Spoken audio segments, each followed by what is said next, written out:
Yeah, good morning, everyone, and thank you for coming out today. We've been keeping you guys busy, so we're on a bit of a roll. But today's a special day, and hopefully we expect a historic day for the Toronto Maple Leafs. Anytime you get a chance to pick first overall, it's a special and unique opportunity, and to do it with an institution like the Toronto Maple Leafs, I think makes it even more special. When I saw Ball 12, I'll be honest, the first thing that came to my mind was, the skill set, the highlight reels, the goals. You watch a player for a few years and track him and understand what he could mean for a franchise. But when I got a chance to go up to Whitehorse and get to know Gavin and get to know his family, quickly realized that it's more than the player. I think we're getting a special person, someone that'll fit well within our group, and one day be a leader for this franchise. So really excited to welcome Gavin and his family to the Toronto Maple Leafs, and I'll pass it over to Matt Sundin. Well, I'll echo what John said. I think it's a fantastic honor and great for the Toronto Maple Leaf fan base, the Toronto Maple Leafs, to be able to draft first overall. And I think Gavin, not only will we see on the ice as a player, but also the character and the person Gavin is going to be an unbelievable asset for the Toronto Maple Leafs for a long, long time. So I'm very excited to be here today with you, Gavin. Great. Open to questions. Mark here. John, what makes Gavin a special person? Yeah, look, I went up to Whitehorse not because I had to, but I wanted to, and I wanted to see firsthand, his upbringing and what it meant to him, hockey meant to him as a person. And what I saw was someone that loves his community and someone whose community loves him, and I think that's a big part of who he is. And I think we're lucky now as the Toronto Maple Leafs to be a part of that. So congratulations to that community and all of Whitehorse and the Yukon for this, which is a pretty special event, I'd say. And for me, someone's story kind of defines them, and this is the classic Canadian story. Kid out on the ice by himself, working on his game, no skills coach, no skating coach, no trainer, just for the love of the game, and I think it's special. Hey Gavin, Dave is currently NHL.com. Congratulations. I'm sure everything is moving a million miles an hour for you. You've been in the league for a little over 12 hours. I'm wondering if you can describe what the rest of your night was like last night, and your initial impressions having got into the facility today, and what you felt. Yeah, it was busy last night with the media after that, but once I was done all the media, got to go home and hang out with my family a little bit, pack up my bags, and head out to Toronto. Brought a buddy with me and had a little sleepover, and yeah, now we're here. Matt, you've been through this before, obviously, the first pick overall in '89.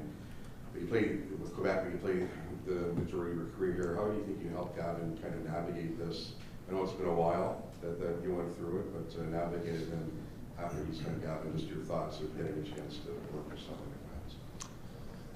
Well, I think the most important message or advice I can give to Gavin is to stay true to himself. I think if there's anything that is different in Toronto than other market is just the size of the fan base, the interest from the city, and it is the hockey capital of the world. But at the end of the day, it's a game of hockey. The way Gavin played as a kid, in college, who he is as a person, I think that's the most important message. Stay true to that, and everything's going to be great, and he's going to have a great career, and I think that's the basics of it. Gavin? Sorry. Gavin's the opportunity to learn, if you will, Matt's been through everything this morning. Yeah, I think obviously he's been through it all, so when you have someone like that who can lead you and kind of guide you through this, it means a lot. And definitely as a young guy, you want to learn from people like that and people within the organization. So stuff as quick as possible. I think would help me for the future.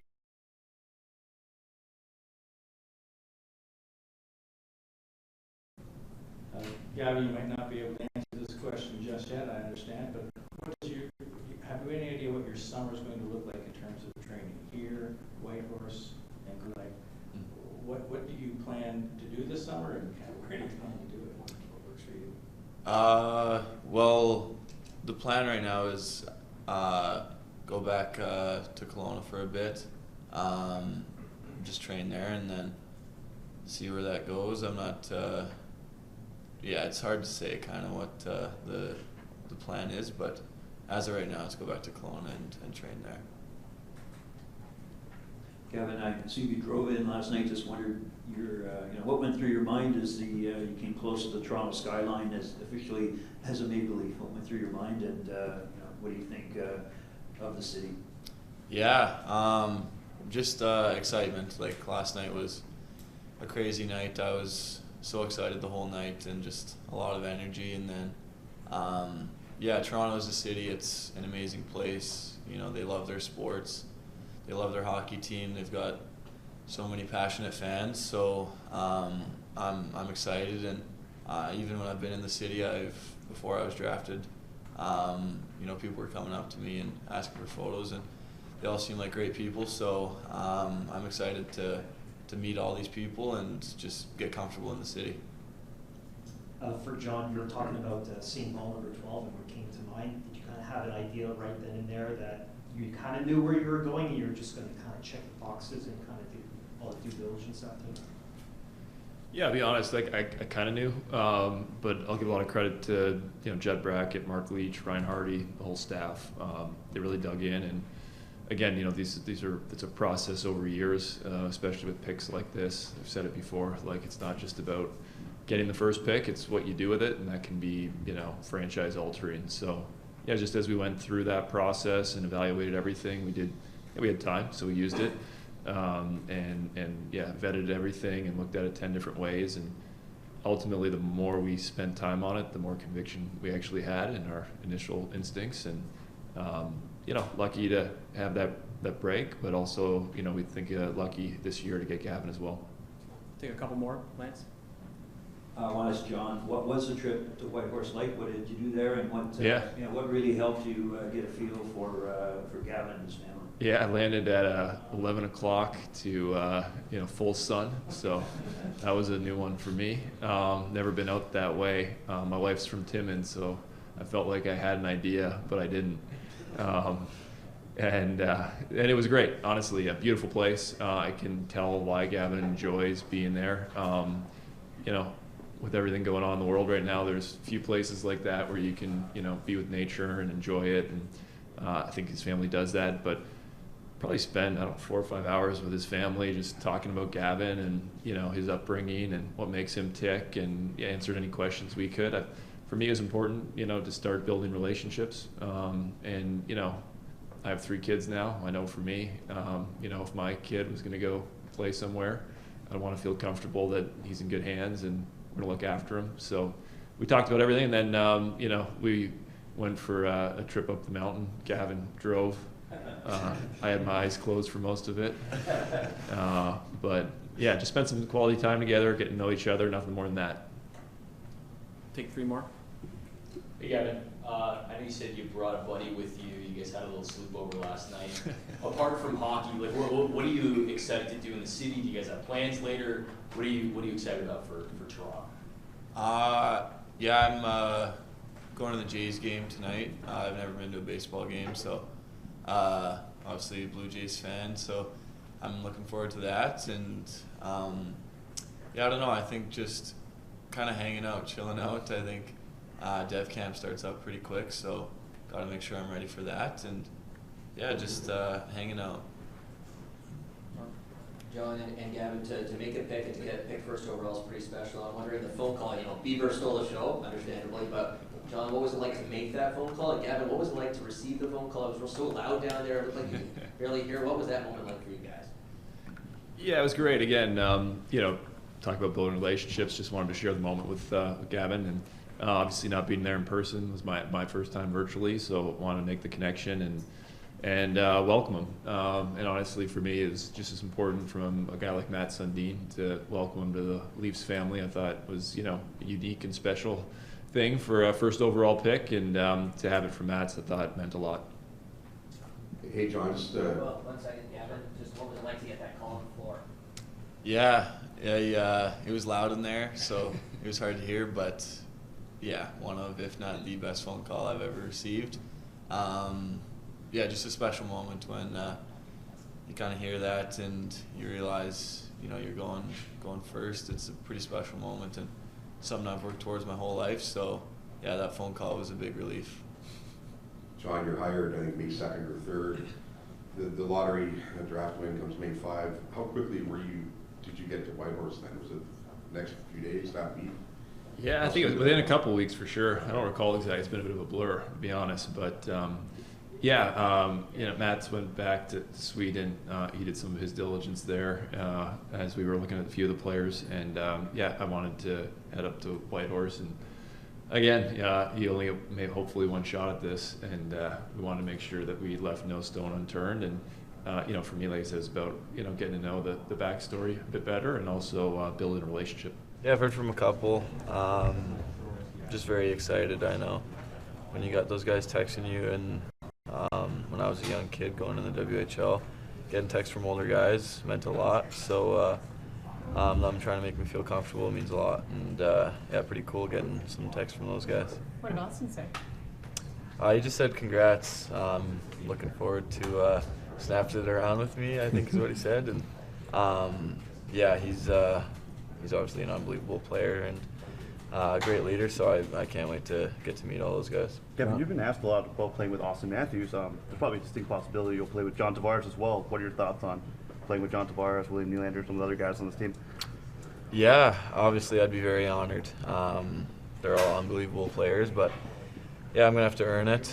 Being a young guy, you're not just going to step into the league and hop right on the first line. I got to earn that and prove myself. So that's going to be a big motivation for me this summer. And those are the guys who you want to play with and want to surround yourself with. So I'm going to work hard for it. John's another guy who went first overall. What if anything, was his message to you? It was just take it all in. You only get to go through it once, so just enjoy it with your family and stuff like that, and have fun with it. Roughly how many texts do you think you've got since you got picked number 1 overall, and who's the wildest person you might have heard from? I don't have my number out there, so there's not a whole lot of texts. I got like 60 maybe. Wildest, I didn't really get too many wild ones. Patrick Kane texted me.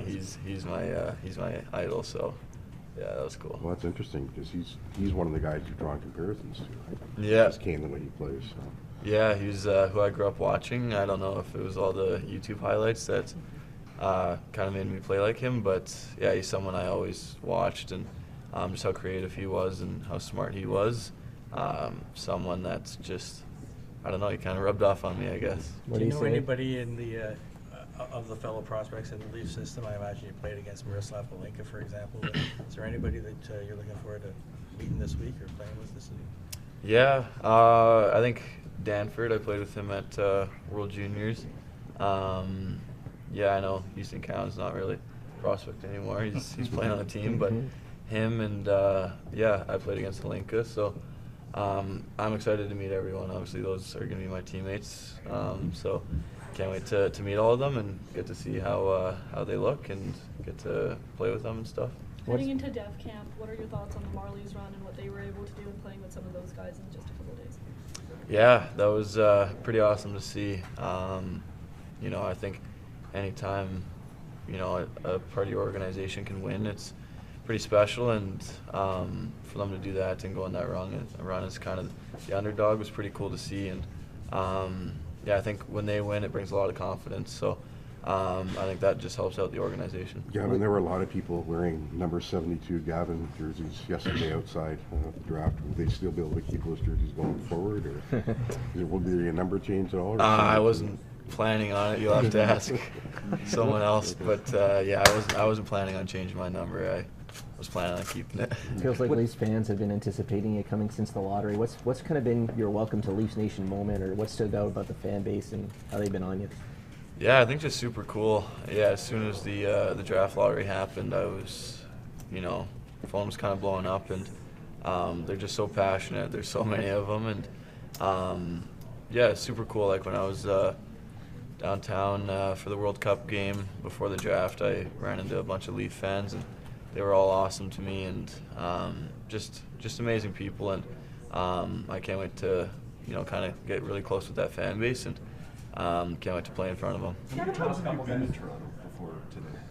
A good amount. I'm not too. I grew up playing tournaments here and stuff, so a decent chunk. Gavin, I mean, you're used to pressure. How, I guess, worried are you about the pressure and the microscope of playing in Toronto? We've heard guys like Mitch Marner talking about the challenge with them. How worried are you about it? Yeah, I'm. It's something I haven't, been too scared of. I think I've kind of learned how to deal with it from a younger age. This year, especially with the draft and being the first kind of guy to go to college, there was a lot of eyes on me. So it's something I've just kind of learned how to deal with. And I think when you're playing hockey, you kind of just block it out. I think if you're staying off social media and stuff like that, it's a lot easier. But yeah, like I said, it's nothing I'm not ready for. You're kind of a pioneer among the college route for, the first year it was allowed to go from junior to college. Why did you make that decision, and why did you think it worked for you? Well, I went to college to challenge myself and try and make that jump to the NHL a little bit smoother. Being a late draft year, I'm lucky, and with that rule change, I think college was just that next jump for me, and college, it taught me a lot. It taught me just a different style of hockey and how to play in that environment and stuff, and harder hockey, faster hockey. I think just kind of prepared me for the next jump, and I think it helped mature my game a lot. Thanks a lot, Gavin. Thank you.